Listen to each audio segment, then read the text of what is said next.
Vamos a ver Efesios 4 del 17 al 24. El tema de hoy se titula Viviendo según la nueva identidad que tenemos en Cristo. Vimos cómo Pablo nos da esa nueva identidad en los primeros 3 capítulos de la carta, enseñándonos que estábamos muertos y ahora estamos vivos, que éramos ajenos al pueblo y ahora somos parte del pueblo de Dios, y que hemos sido bendecidos en Cristo con toda bendición espiritual. Al inicio del capítulo 4 nos hace ese llamado a caminar dignamente del llamado que tenemos de manifestar y de expresar a Cristo. Y también nos recuerda que el Señor derramó dones para que podamos ser edificados, dentro de los cuales los líderes dotados están para capacitarnos, pero la meta, el objetivo es llegar a la madurez y crecer en nuestra semejanza a Cristo, conocer a Cristo y parecernos a Él. Así el apóstol va a seguir y nos va a dar algunos consejos prácticos de cómo llegar a alcanzar esta madurez. Y el tema de hoy se trata de cómo llegar a ser lo que ya somos. El tema de hoy es el inicio de varios consejos que Pablo nos va a dar de cómo caminar en esa nueva identidad que ya nos fue dada, en esa nueva vida que nos fue concedida, cómo vivir como el cuerpo de Cristo que somos, como la luz y sal de la tierra que somos. Y entonces Pablo, hoy vamos a ver cómo él hace un contraste entre la vida alejada de Dios y nos muestra las características de una vida gobernada por el Espíritu, en ese contraste de una vida gobernada por el sistema. Efesios 4:17 dice esto: pues digo y requiero en el Señor, que ya no andéis como los otros gentiles que andan en la vanidad de su mente, teniendo el entendimiento entenebrecido, ajenos de la vida de Dios por la ignorancia que hay en ellos, por la dureza de su corazón, los cuales después que perdieron toda sensibilidad se entregaron a la lascivia para cometer con avidez toda clase de impureza. Mas vosotros no habéis aprendido así a Cristo, si en verdad le habéis oído y habéis sido enseñados por Él, conforme a la verdad que está en Jesús. En cuanto a la pasada manera de vivir, despojaos del viejo hombre que está viciado conforme a los deseos engañosos, y renovaos en el espíritu de vuestra mente, y vestíos del nuevo hombre, creado según Dios en la justicia y santidad de la verdad. De manera muy general, la primera parte del tema nos describe la condición y el estilo de vida de los no creyentes. Y Pablo se enfoca en dos cosas: cómo su manera de pensar influye en un estilo de vida inmoral. Y luego nos hace una exhortación a caminar conforme a la nueva identidad que tenemos en Cristo. Nos afirma que hemos aprendido a Cristo, nos enseña y nos da 3 consejos: despojarnos del viejo hombre, dejar que el Espíritu Santo renueve nuestro pensamiento y vestirnos del nuevo hombre o del nuevo ser espiritual que tenemos en Cristo. Lo que Pablo nos está recordando es que nuestras vidas deben estar determinadas por nuestra relación con Cristo y por la nueva identidad que tenemos en Él gracias a la salvación y gracias a la vida del Espíritu. Para eso tenemos que permitir que el Espíritu Santo cambie nuestra manera de pensar. ¿Por qué? Porque desde ahí radica nuestros hábitos de comportamiento. Nuestro estilo de vida tiene que ser congruente con lo que somos en Cristo, con el cambio que se dio, con el cambio que sufrimos pasando de muerte a vida y pasando de lejanos del pueblo a parte del pueblo y del cuerpo de Cristo. Verso 17 empieza diciendo: por tanto os digo esto e insisto en el Señor, que ya no andéis como andan los gentiles en la vanidad o en el sinsentido de su pensamiento.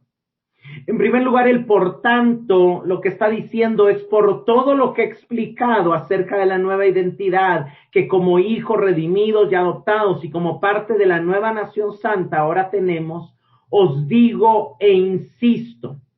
No solamente les digo, también les insisto, también les imploro.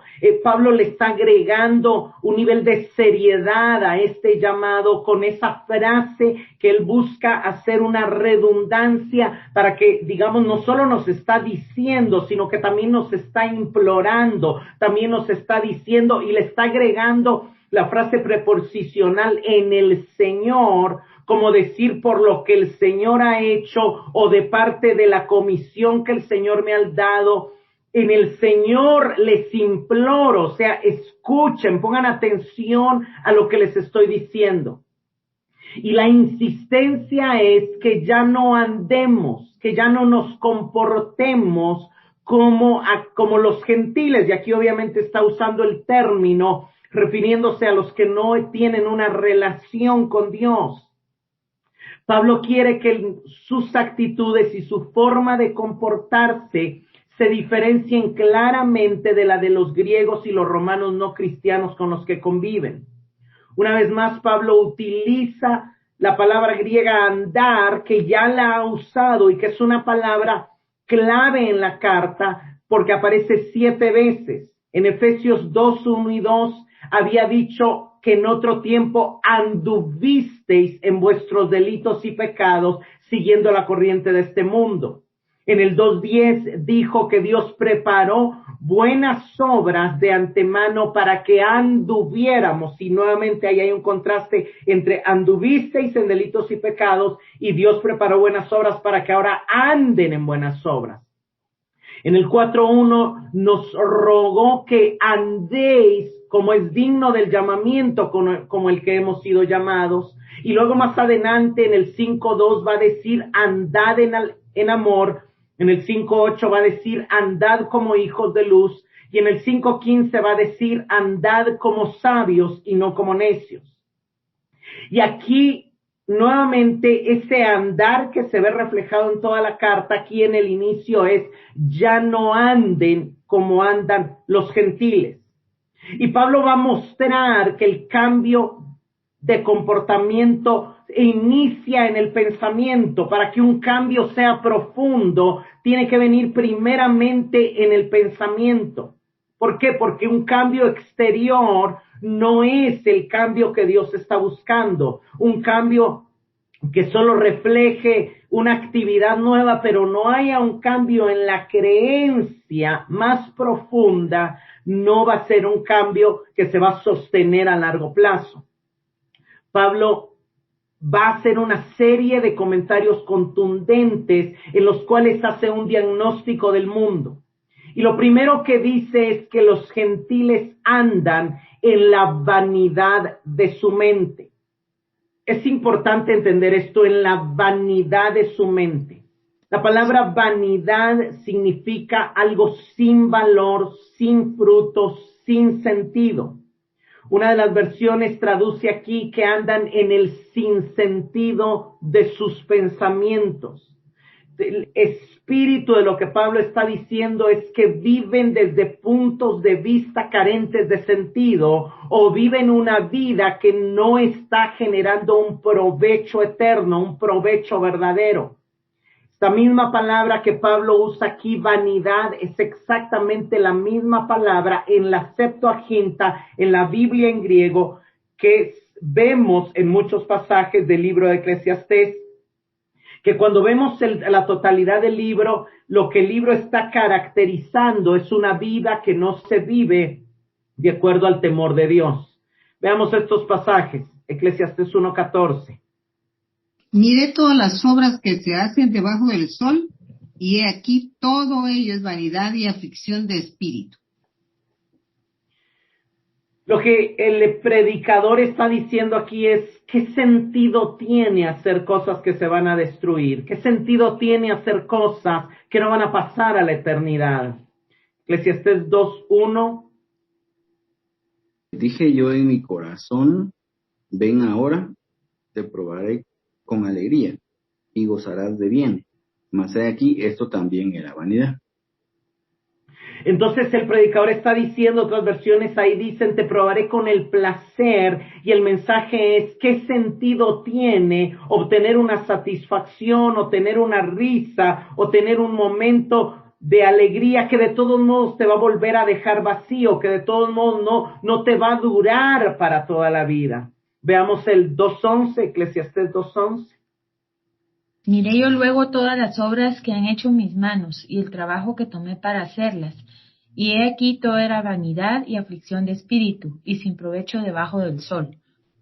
Lo que el predicador aquí está diciendo es qué sentido tiene el cansarme por cosas que se quedarán cuando me muera, que no me podré llevar hacia la tumba.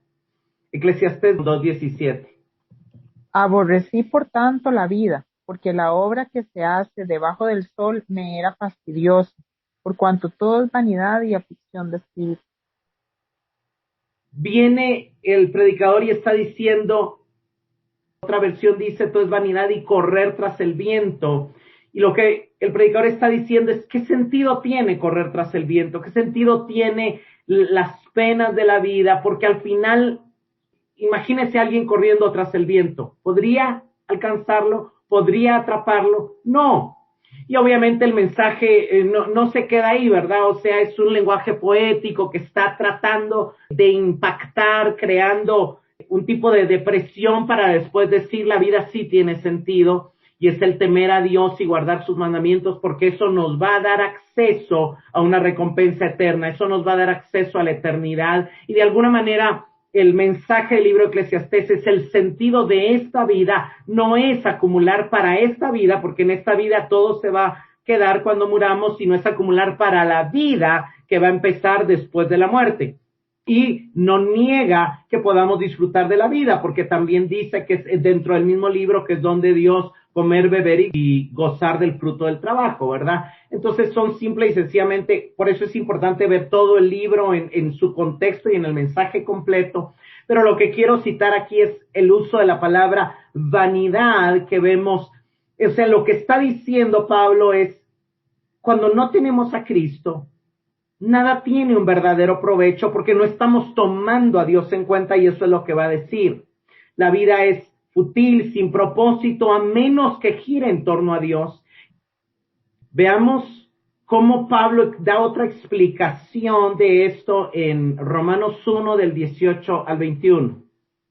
Pero Dios muestra desde el cielo su ira contra la injusticia y la maldad de la gente que por su injusticia impide que la verdad se manifieste.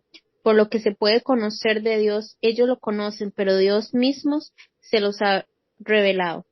Desde que el mundo fue creado, la humanidad ha contemplado toda la creación que le muestra el eterno poder de Dios y el hecho de que Él es verdaderamente Dios. Así, lo invisible de Dios se deja ver por medio de la creación visible, por lo que nadie podrá excusarse diciendo que no sabía si Dios existía o no. Sin embargo, aunque lo sabían muy bien, no quisieron ni adorar a Dios ni darle gracias. Al contrario, se pusieron a concebir ideas estúpidas y en consecuencia sus necios entendimientos se oscurecieron. Al creerse sabios se volvieron aún más necios. Vean eso, lo que esta versión dice, que concibieron ideas estúpidas, dice se envanecieron, dice la versión 60, y la palabra envanecieron es hicieron vanos. O sea, su pensamiento era vano. Es lo mismo que está diciendo Pablo en Efesios con otras palabras, ¿verdad? En la vanidad de su mente, en el sinsentido de sus pensamientos, en el envanecimiento de sus razonamientos. Ahora, ¿de dónde vino esa vanidad? Dios se les presentó a través de la naturaleza, pero en lugar de glorificarlo y agradecerle, en lugar de buscarlo y querer aprender de él, empezaron a pensar cosas sin sentido, empezaron a filosofar acerca del sentido de la vida y a buscar una grandeza en esta vida, en esta tierra, en lugar de alabar al Señor, y entonces terminaron en rebelión a los diseños de Dios y terminaron en necedad. Su necio corazón se llenó de oscuridad. Pablo explica que esa manera de pensar que está vacío de significado se refiere a que ya no tuvieron la capacidad de hacer las elecciones correctas en la vida. Perdieron la capacidad de hacer juicios morales. O sea, esto se podría describir como ese conjunto de suposiciones y esa cosmovisión que guía a los que no toman en cuenta a Dios a un estilo de vida que al final no va a tener un provecho eterno. Veamos más adelante Romanos 1 del 28 al 31. Y como ellos no aprobaron tener en cuenta a Dios, Dios los entregó a una mente reprobada para hacer cosas que no convienen, estando atestados de toda injusticia, fornicación, perversidad, avaricia, maldad, llenos de envidia, homicidios, contiendas, engaños y malignidades, murmuradores, detractores, aborrecedores de Dios, injuriosos, soberbios, altivos, inventores de males, desobedientes a los padres, necios, desleales, sin afecto natural, implacables, sin misericordia. Vean qué tremendo, como no quisieron tener en cuenta a Dios, como eligieron dejar a Dios fuera en sus vidas, entonces Dios le dio la libertad de dejarlos fuera, pero el dejar fuera a Dios implicaba que su mente se iba a depravar, se iba a corromper, su razonamiento no iba a ser claro, no iban a tener la capacidad de entender que los actos tienen consecuencias, de entender que si sembraban mal iban a cosechar mal. Entonces se sintieron libres de hacer cosas que no convienen y empezaron a llenarse de toda la clase de maldades que están ahí citadas en el pasaje, ¿verdad? Pero ¿cuál es? O sea, vean, este pasaje nos muestra que el origen de los pecados es una mente depravada, y el origen de la mente depravada o la causa de la mente depravada es haber dejado fuera a Dios de nuestra vida, es no haber tomado en cuenta a Dios. Vayamos a 1 Timoteo 6:10. Que raíz de todos los males es el amor al dinero, el cual, codiciando algunos, se extraviaron de la fe y fueron traspasados de muchos dolores. Aquí tenemos que entender el espíritu de este pasaje. Lo que Pablo está tratando de decir es que cuando se valora más el dinero que la vida humana, cuando se ama no a Dios ni a la gente, sino el amor que tiene que tenerse por Dios y por la gente, se tiene por el dinero o se tiene por esas cosas a las que el dinero les da valor, porque a veces no es el dinero en sí mismo, sino que el amor, el deseo, la necesidad de las cosas que se valoran por dinero. Usted sabe que la familia usted no la puede comprar ni vender. Las verdaderas amistades no se les puede poner un precio. Los mejores momentos de la vida no se les puede poner un precio. Son las cosas materiales las que se valoran por dinero, y el amor a esos bienes tangibles cuyo costo en dinero les da valor, que solamente generan estatus, que solamente generan jactancia, es lo que lleva a provocar todos los males. Es una búsqueda sin sentido de superioridad que termina siendo origen de muchos males. Aquí dice de todos los males, y que de alguna manera se conecta a lo que está diciendo atrás. O sea, terminan pensando sin un sentido verdadero, terminan creyendo que el valor de la vida está en la materia, terminan creyendo que su identidad, porque ese es el mensaje del mercado, ese es el mensaje de la publicidad. Quieres ser alguien, compra. Quieres tener algo, compra. Quieres valer algo, compra. O sea, vivimos en una época donde realmente lo que consume mucha gente es lo que le da identidad. Y en la mercadotecnia siempre te está vendiendo la solución para el vacío existencial, pero nunca te lo puede quitar, no te lo puede desaparecer. Entonces, ese es el mensaje de lo que Pablo está diciendo. Eso es lo que tenemos que entender cuando dice el pensamiento de los que no tienen a Cristo es un pensamiento sin un sentido verdadero, sin un propósito eterno. O sea, se olvida el que acumula mucho, que puede morirse ese día. Se olvida de que hay una vida después de la muerte para la cual hay que prepararse. Entonces, el problema para Pablo no es, de alguna manera, temas de administración, no es temas de superación, sino es una orientación a una vida que está excluyendo a Dios, que está dejando fuera a Dios. O sea, la Biblia no niega el comercio ni niega el trabajo, al contrario, la Biblia habla muy bien del trabajo, de la responsabilidad, de la puntualidad, de la generosidad, pero no cuando esto suplanta el lugar en el corazón que tiene que tener Dios y que tiene que tener el prójimo. Verso 18, entenebrecidos en su entendimiento, separados de la vida que proviene de Dios por la ignorancia que hay en ellos, por la dureza de sus corazones. Hermanos, aquí Pablo está dando una imagen desoladora de las vidas de los no creyentes. Lo primero que está diciendo es que su entendimiento está entenebrecido. Eso es lo que también decía Romanos 1:21, que su necio corazón fue entenebrecido, se llenó de tinieblas. Aquí obviamente pensamiento y corazón muchas veces en la Biblia son intercambiables y se refiere a esa parte del ser desde donde surge el estilo de vida. Aquí Pablo está poniendo énfasis en la culpa de la persona.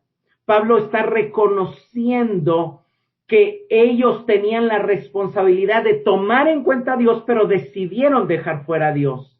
Y esto es interesante porque el pensamiento entenebrecido de estos no creyentes contrasta con la oración que él hace en el 1:18 de que sea iluminado los ojos de nuestro entendimiento o de nuestro corazón. Entonces el creyente es alguien que su entendimiento, su corazón está siendo iluminado, y por el otro lado el no creyente es alguien que su entendimiento cada vez se oscurece más, cada vez tiene menos luz, cada vez logra ver menos la realidad de lo eterno y la realidad de las cosas verdaderas y trascendentes en la vida. Luego dice que están separados de la vida que proviene de Dios. Y esto es una repetición de lo que ya dijo en el 2:12, cuando dijo que sin Cristo estábamos separados de la ciudadanía de Israel, sin esperanza y sin Dios en el mundo. Y aquí Pablo, nuevamente, separados de la vida, nos está diciendo, ¿verdad?, que la única vida verdadera es la vida que proviene de Dios. Separados de la vida que proviene de Dios es vivir una vida sin sentido, sin trascendencia. La vida sin Dios no es vida en verdad. Pero luego explica la razón: por la ignorancia que hay en ellos. Y cuando nosotros leemos esto, en primer lugar, parece que esto podría disminuir su culpabilidad. Pero si lo sumamos a la enseñanza que él dio en Romanos 1, Dios se ha dado a conocer, ellos conocen a Dios, no tienen excusa, pero su ignorancia no es porque Dios no quiera que ellos le conozcan, sino porque ellos han retenido, dice el 1:18, detienen con injusticia la verdad de Dios. El punto es, la ignorancia es por elección propia. Han elegido ignorar a Dios, han elegido no honrarle como Dios, han elegido no agradecerle, han elegido no reconocer la bondad y la misericordia de Dios para con ellos. Entonces rechazan el testimonio que Dios les da en la naturaleza, que Dios les da en las cosas criadas. O sea, en otras palabras, son ignorantes porque no han querido buscar una relación personal con Dios para conocerle más. Son ignorantes porque han elegido permanecer en ignorancia y han elegido desechar y oponerse a la verdad. ¿Por qué? Por la dureza de su corazón. Y el punto es ese: son ignorantes de Dios precisamente porque sus corazones están endurecidos. Y aquí nos recuerda el caso de Faraón. Faraón primero endureció su propio corazón. Y entonces vino Dios y respondió, y entonces también le endureció el corazón. Pero si lo sumamos con Romanos nuevamente, el inicio de la rebelión está en el hombre, el inicio de Dios es darse a conocer, pero la respuesta del hombre es no tomar en cuenta a Dios, no agradecerle, no glorificarle. Entonces Dios en esa respuesta responde entregándoles a una mente depravada. ¿Por qué? Porque ya Él se dio a conocer. O sea, la gente cambia la verdad de Dios por los ídolos, por las mentiras y por las prácticas sensuales antinaturales. Es lo que nos dice Romanos 1. Entonces, en consecuencia, como ellos están cambiando, Dios los entrega. Dios los entrega a un corazón endurecido. Dios los entrega a la ignorancia que ellos están eligiendo. O sea, ellos son responsables y culpables delante de Dios. La culpa no está en Dios, la culpa está en el hombre, y la culpa esa misma la compartíamos nosotros. Cuando antes de que la luz de Cristo nos alumbrara, también nosotros elegíamos dejar a Dios fuera de nuestra vida. El estado del pecador es la condición de su elección de no tomar en cuenta a Dios. Y eso ha entenebrecido su entendimiento. Verso 19. Personas como ellos, por ser insensibles, se han entregado a la sensualidad para cometer toda clase de impureza con un deseo insaciable de más. Entonces, su ignorancia de Dios produjo dureza de corazón y esa dureza de corazón se manifiesta en insensibilidad. O sea, la raíz del pecado que va creciendo es una decisión del hombre que decide bajarle volumen a la conciencia, que decide bajarle volumen a la Biblia, que decide bajarle volumen al llamado de Dios a tener una relación con Él, y entonces eso los vuelve insensibles, o sea, dejan de sentir el dolor. La culpa es al alma lo que el dolor es al cuerpo. Y la insensibilidad en el cuerpo es algo bien riesgoso porque entonces no se detecta. El dolor es la primera alarma de que algo anda mal, y en el alma la culpa es la primera alarma de que nos salimos de los diseños de Dios. Pero cuando se normaliza el pecado, cuando se deja afuera a Dios una y otra vez, entonces se empieza a negar la culpa. ¿Qué pasa cuando se niega la culpa? Se abre la puerta para que venga más pecado.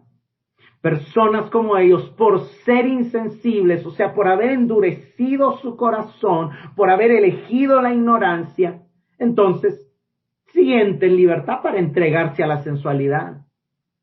Y esa sensualidad, esa libertad, es esa libertad que al final Dios, por haber creado libre al hombre, los entrega, pero ese los entrega, les da la libertad, porque eso es lo que ellos quieren elegir, eso es lo que ellos quieren hacer. Entonces Dios les permite, les da el permiso para elegir su camino.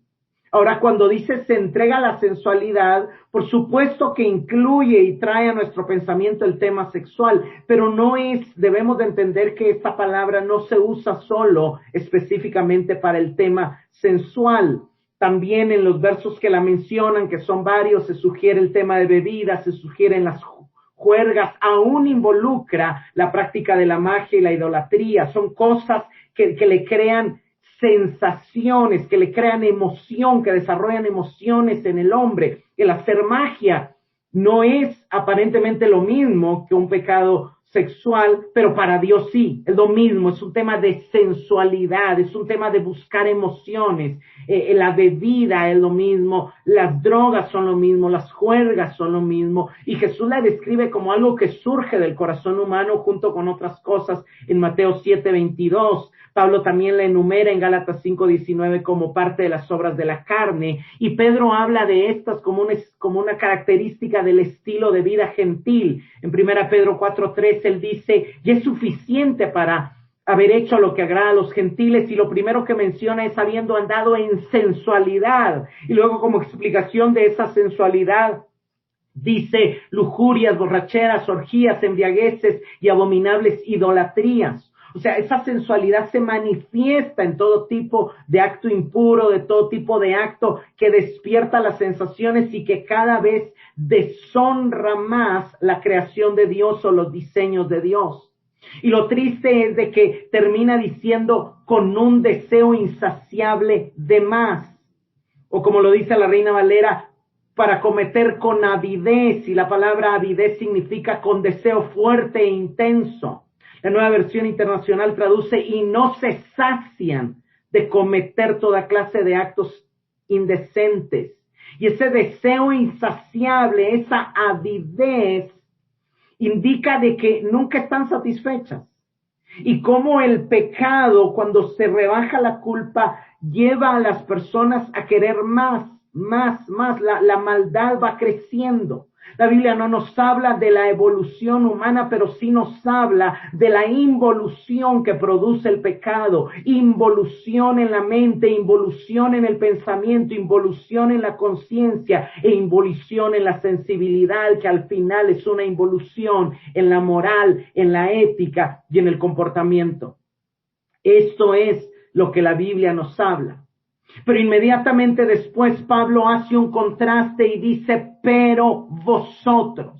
O sea, ese es el estilo de vida de los gentiles y ustedes tienen que tener claros cómo funciona, cómo se abren las puertas para que el pecado crezca, cuál es el origen de la maldad del mundo, cuál es el origen, porque hay personas que pueden con tanta libertad matar, violar, dañar y hacer miles de cosas terribles, que hay cosas que uno no le caben en la mente. Ayer ascendí el volcán con unos amigos y uno de ellos contaba la historia de una chica aquí en Guatemala que bajando con su novio del volcán de fuego, ahorita hace unos meses, los agarraron un grupo de personas y a ella la violaron por 2 días enteras enfrente del novio y a él con pistola matando. Una cosa terrible. O sea, uno se pone a pensar qué daño le queda en el alma a esta jovencita. Es algo sumamente lamentable, sumamente doloroso. ¿Cómo pudieron llegar a tener ese nivel de insensibilidad de estas personas? Aquí está la explicación. ¿Por qué hay tanta maldad en el mundo? ¿Por qué Dios no hace nada? No. Es que Dios se ha revelado, Dios se ha manifestado. Y el hombre ha elegido la ignorancia, el hombre ha elegido bajar la culpa, el hombre ha elegido no ir a Dios y el hombre ha buscado crecer en maldad. Ese deseo insaciable lleva a los niveles de maldad que nos rodean y a los que estamos de alguna manera expuestos. Y eso es terrible, no es Dios el responsable. Pablo quiere que lo tengamos bien claro, pero por otro lado, sí podemos hacer la diferencia y sí podemos cumplir el llamado que Dios nos ha hecho, a hacer luz, a expresar a Cristo en esta tierra. Hay un pero, hay un contraste y Pablo dice, pero vosotros no habéis aprendido a Cristo de esta manera. Ese pero vosotros es un fuerte contraste con que nuestra forma de pensar y de vivir debe ser totalmente diferente. El modo de vida que Cristo nos enseña no es un modo de vida que crece en maldad, no es un modo de vida que deja fuera a Dios, no es un modo de vida que escoge la mentira y la ignorancia. No, tenemos una nueva identidad, tenemos una nueva manera de vivir y Cristo nos ha enseñado algo diferente. Y llama la atención que Pablo dice, no habéis aprendido a Cristo de esta manera. Esta manera se refiere obviamente no es la manera de vivir sin Dios. Y cuando se combina de esta manera con el pero vosotros, prácticamente hay una repetición, hay un fuerte contraste, hay un sobreénfasis. No sería necesario, ya el pero está haciendo contraste y el de esta manera lo enfatiza. Pablo quiere que nos quede muy, muy claro que nuestra cosmovisión y estilo de vida debe ser diametralmente opuesta a la vida de los no creyentes. Y es algo inusual la declaración que él dice, han aprendido a Cristo. En el mundo en que vivimos, las cosas que se aprenden como conceptos, como contenidos, estatutos, leyes, ordenanzas o ciertos patrones de comportamiento. Pero aquí Pablo no está diciendo no han aprendido la doctrina de Cristo o el comportamiento de Cristo, sino dice han aprendido a Cristo. O sea, en nuestro mundo no podemos aprender a las personas. Sin embargo, tenemos que recordar que la palabra aprender viene originalmente de algo. La palabra aprender en su origen antes era aprehender. Y era ese término que se utilizaba para que cuando el maestro ponía a disposición el conocimiento, yo tomaba el conocimiento y lo hacía mío. Aprender a Cristo es hacer mía la vida de Cristo. No habéis aprendido hacia Cristo, es ustedes no pueden vivir como ellos porque ustedes hicieron a Cristo suyo.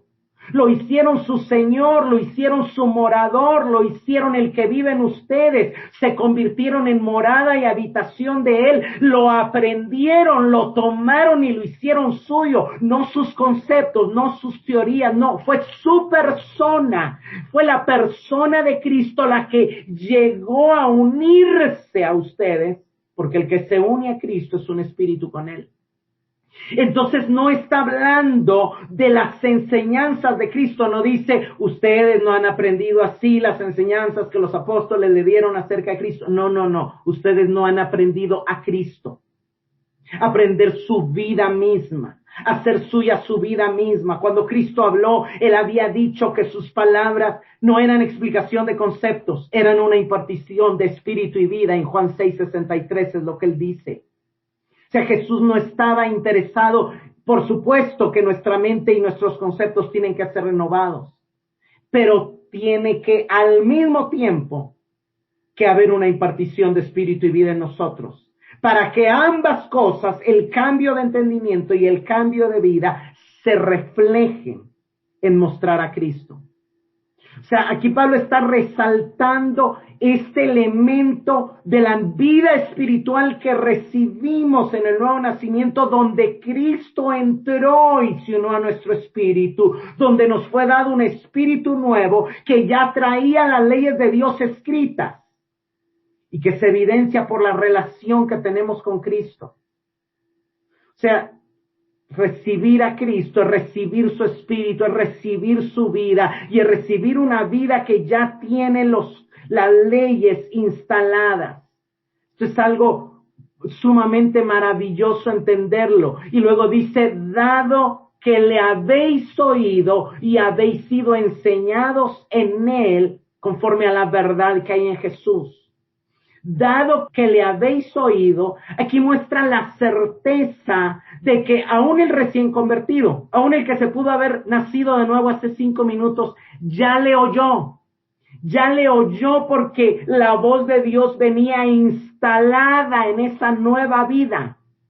El que oyó al Padre y aprendió de él viene a mí. Está hablando de la nueva vida, de cómo el Espíritu Santo estuvo trayendo convicción de pecado, de justicia y de juicio, cómo la palabra fue impartiendo fe y cómo cuando la persona nace de nuevo y el nuevo espíritu, el Espíritu resucita, es un espíritu que ya oyó al Espíritu a través de la predicación de la palabra, que ya recibió la fe, que ya el Padre le enseñó en ese proceso de conversión. Es lo que dice, a los que él predestinó llamó. Es en ese llamado, está en esa enseñanza previa a la justificación, porque a los que él llamó, a esos justificó. Romanos 8:29. O sea, aquí de hecho en el griego hay una condicional que no se logra ver, pero ese dado que, de alguna manera en el griego podría decir, sí le habéis oído. Y el resultado, digamos, traduciéndolo podría ser, sí, como es el caso, escuchas a Cristo, entonces no aprendiste de él a seguir viviendo como viven los gentiles. Si lo oíste, si naciste de nuevo, la enseñanza en tu espíritu es diferente. O sea, por eso las traducciones más claras son, la NBI dice, seguramente habréis oído. La Nueva Traducción Viviente dice, ya que han oído. Y en inglés, la English Standard Version dice, suponiendo que habéis oído. ¿Y cómo nos habló Cristo? ¿Cómo nos habló Cristo? A través de su Espíritu. Hebreos 1:1 y 2 dice que en otro tiempo Dios habló por padres y por profetas, pero que en estos días nos ha hablado por su Hijo. Pero en el capítulo 2 explica cómo. Dice que la palabra hablada, Hebreos 2:2, el verso 3 dice, fue anunciada primeramente por el Señor y nos fue confirmada por los que la oyeron. ¿Qué quiere decir eso? La palabra la oye primero nuestro espíritu del Espíritu de Dios. Y entonces vienen los predicadores del Evangelio y confirman la palabra a nuestra mente. Entonces la voz que entra por fuera se conecta con la voz que el Espíritu oyó internamente y así se produce la fe que al ser puesta en el Señor surge en el nuevo nacimiento.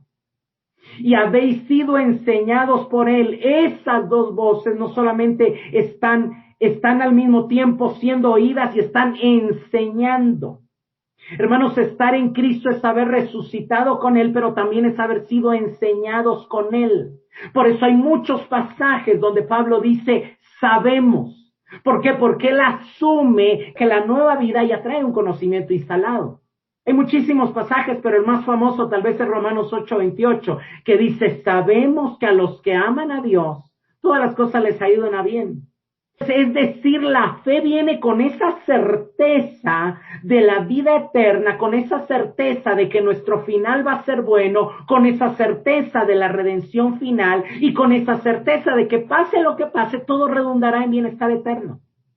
No es algo que el Pablo está enseñando, es algo que ya los cristianos saben y él solo lo está recordando y lo está hablando en otras palabras. Sabemos que todas las cosas ayudan a bien. Pero luego dice, y habéis sido enseñados en él conforme a la verdad que hay en Jesús. Aquí Pablo suministra la razón fundamental para escuchar y recibir la enseñanza sobre Jesús. Es la verdad. La única verdad sobre la tierra es la enseñanza que viene de Cristo. Es la enseñanza que viene de Cristo por su Espíritu y que es confirmada por la predicación de la palabra, por la lectura de las Escrituras y por el estudio de la palabra. El hecho de que Pablo utilice Jesús es bien extraño porque Pablo en todas sus cartas siempre habla de Jesucristo o de Cristo Jesús o a veces solo Cristo. Pero aquí puede ser una manera intencionada de conectar la verdad sobre el resucitado y reinante Cristo con el Jesús histórico. Son la misma persona.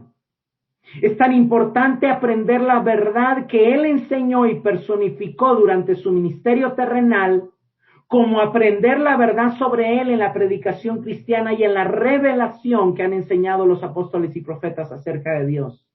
Las cartas son tan importantes como los evangelios y todo el Nuevo Testamento tan importante como el Antiguo Testamento. Hay verdad en Jesús. Cristo mismo lo dijo, que Él era el camino, la verdad y la vida. Pero lo que Pablo está tratando de contrastar es el engaño como característica distintiva del anterior modo de vivir. Efesios 4:22 nos muestra la pasada manera de vivir está viciada por el engaño, por deseos engañosos. Entonces, Jesús hay verdad, en el pecado, en el mundo, lo que hay es mentira. Cuando los gentiles rechazaron al único Dios verdadero y siguen el estilo de vida de mentiras y egoísmos, como lo vimos en Romanos 1:25, en Romanos 2:8, es vivir en mentira. Pero cuando recibimos a Cristo, entonces es cuando se oye el mensaje de verdad.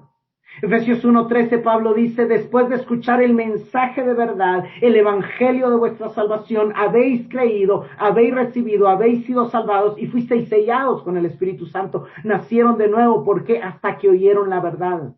Hasta que oyeron la verdad.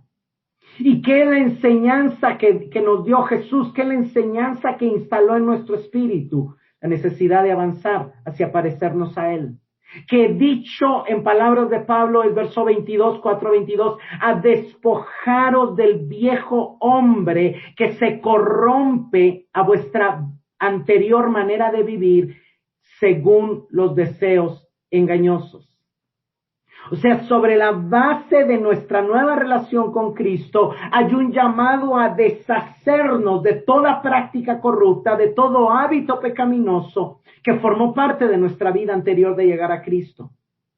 Nacimos de nuevo, se nos dio una nueva vida, pero nuestra alma traía hábitos, traía programas instaladas, traía maneras de pensar, traía maneras de reaccionar que siguen funcionando y que tenemos que aprender a desinstalar. Habéis sido enseñados, se contrasta, se explica que lo que Cristo nos enseñó es despojarnos, lo que Cristo nos enseñó es a desvestirnos, lo que Cristo nos enseñó es analizar nuestro comportamiento, a revisar cuáles son las motivaciones de nuestro corazón que nos llevan a actuar de ciertas maneras. Y es algo bien interesante porque el despojarnos es todos los días.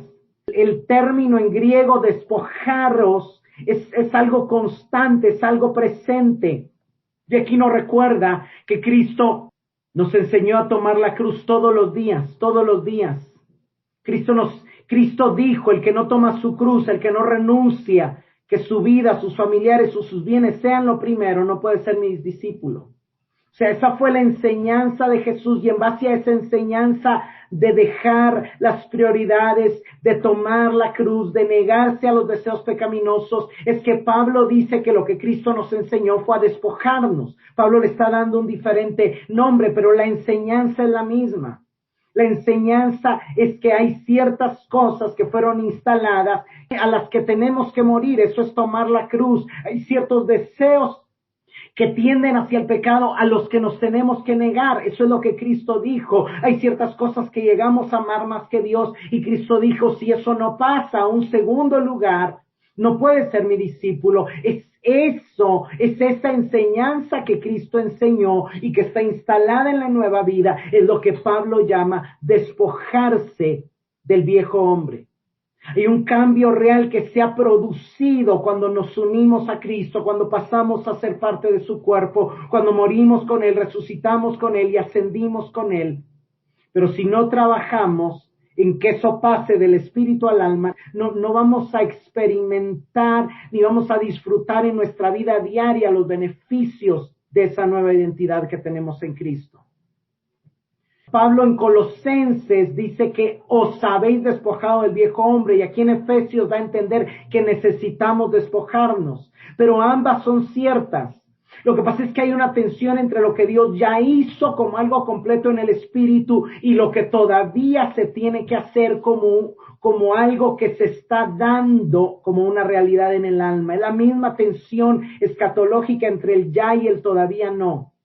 Y es algo que vemos en toda la Biblia.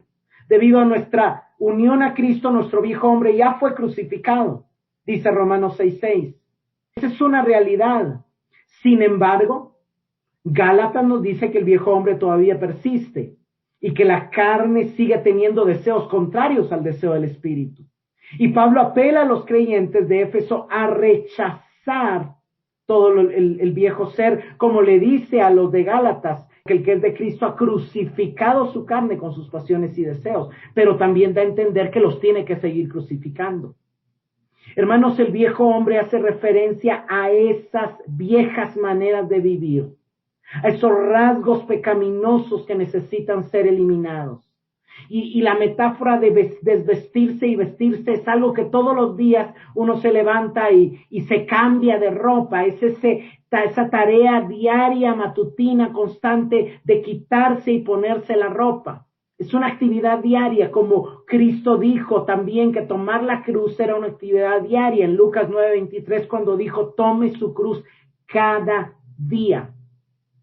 Pablo también dice que este viejo hombre está corrompido conforme a los deseos engañosos.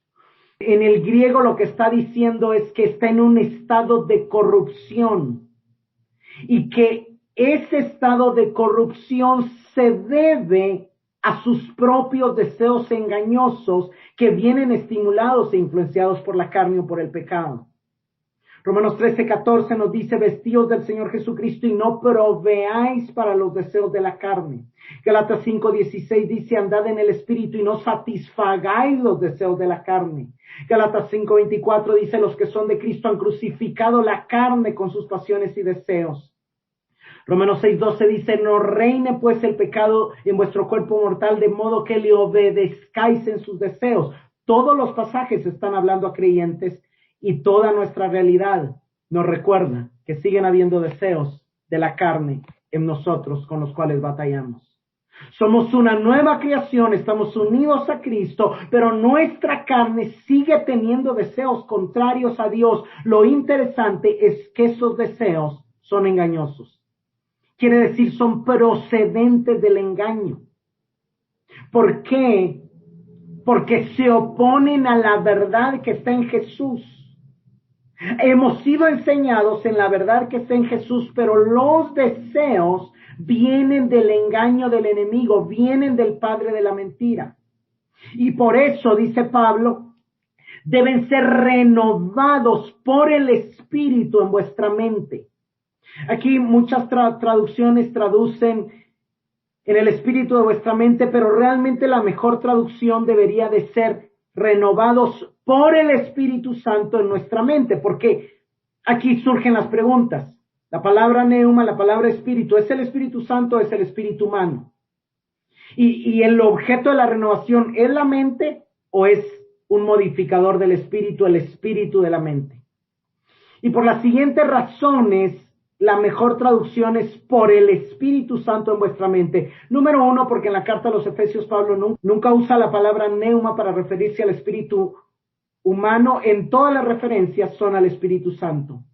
Número 2, porque algunas de las declaraciones sobre el Espíritu Santo anteriormente señalan hacia el Espíritu Santo que actúa. Por ejemplo, en el 1:7, trayendo sabiduría y revelación, en el 3:16, fortaleciendo a los creyentes. Otra es que la misma construcción gramatical aparece en el 1:13, donde claramente se refiere al Espíritu Santo al decir fuisteis sellados con el Espíritu Santo. Entonces, la mejor interpretación es que el Espíritu de Dios es el poder dinámico que está operando en nuestra vida, rompiendo nuestra tendencia a pensar todavía según la carne y llevándonos a pensar según la verdad que está registrada en la palabra y que está registrada en Cristo. La mente es sumamente importante, hermanos. Nuestros pensamientos son sumamente importantes. El término mente se refiere a la capacidad de entender, de razonar y lo que nos lleva a tomar decisiones morales y elecciones en nuestro estilo de vida. La renovación de la mente se refiere a la recuperación de la función correcta de la mente, del estado que estaba en descalificación por el impacto del pecado, a una mente que está tomando en cuenta a Dios en sus razonamientos para vivir, para darle gloria. La mente que está siendo renovada por el Espíritu hace un fuerte contraste con el pensamiento sin sentido, vano, de los que no conocen a Dios. ¿Por qué es tan importante la renovación de la mente? Porque es la manera de vestirnos del nuevo hombre, el cual ha sido criado en la semejanza de Dios, 4:24, en la justicia y en la santidad de la verdad. Hay una nueva vida acorde con la nueva identidad y está caracterizada por los rasgos de Dios mismo, verdadera justicia y santidad.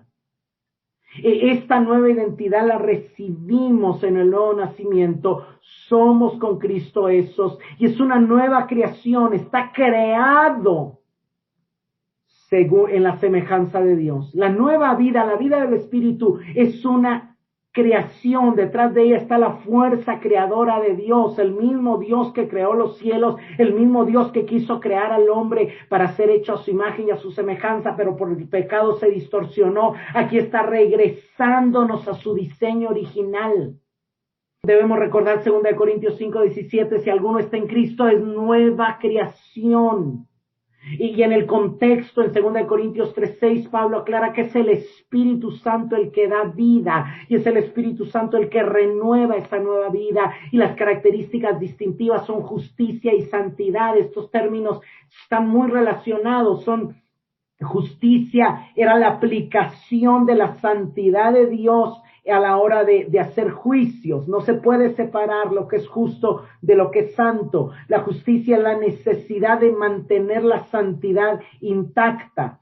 Cuando Zacarías profetiza acerca del Salvador que iba a venir y de su Hijo que le iba a preparar el camino, habla de que Dios iba a levantar en Lucas 1:68 un poderoso Salvador, en Lucas 1:72 para hacer misericordia y acordarse de su pacto, para que 74 y 75 de Lucas 1, librados de nuestros enemigos, sin temor les sirviéramos en santidad y justicia delante de Él todos nuestros días. Santidad y justicia van juntos. Y en Romanos 6, la justicia es lo contrario al pecado, se contrapone y se contrasta.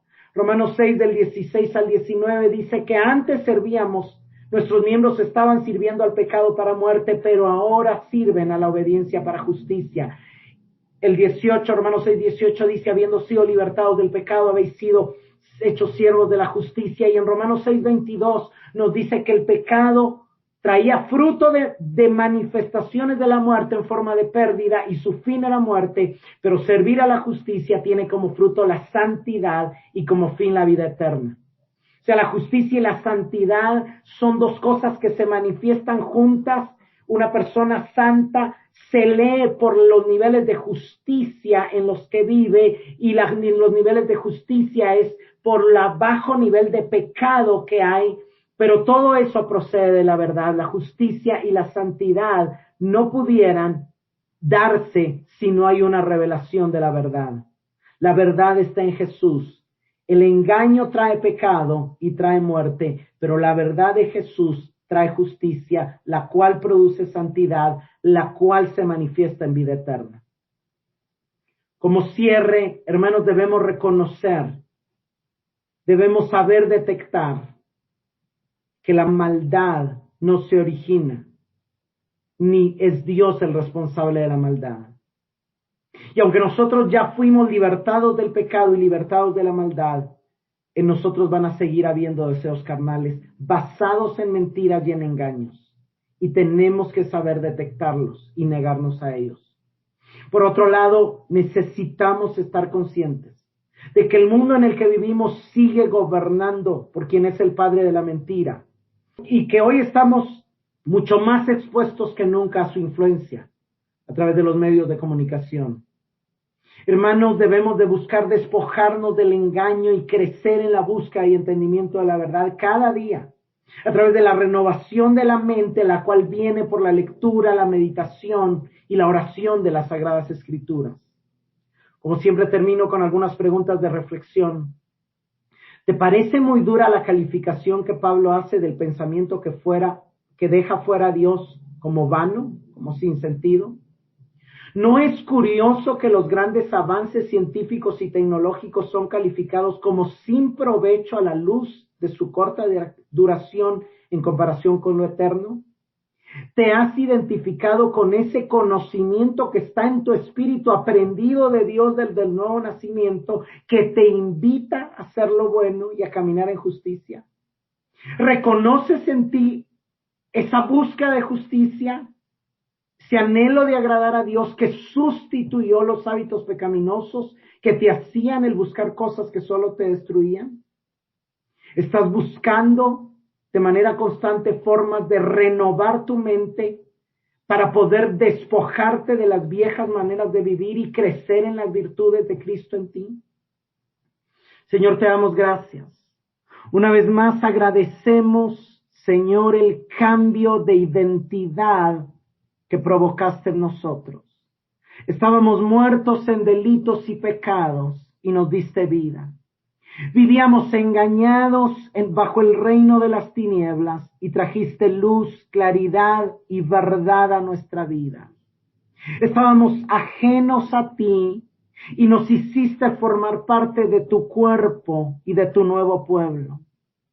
Señor, gracias por ayudarnos a entender que a pesar de ese cambio de identidad, que ya es una realidad en nuestro espíritu, debemos de buscar que nuestra alma abrace y viva esa verdad. Porque si tú nos estás invitando a ya no andar como los gentiles, es porque todavía existe la posibilidad de vivir como si no te conociéramos. Pero no es lo que nos toca hacer. Porque no es la vida que tú nos estás enseñando, ni nos has enseñado, ni es la manera de disfrutar las riquezas que ya tenemos y las bendiciones espirituales que ya hemos recibido en Cristo. Señor, anhelamos tener acceso a esas gloriosas bendiciones que nos has concedido. Y hoy comprendemos que necesitamos renovar nuestra mente y desvestirnos día a día de los viejos hábitos y de las viejas maneras de pensar para tomar, Señor, tu verdad de manera que gobierne nuestro pensamiento y se transforme en un comportamiento diferente que te honre, que te agrade y que te glorifique.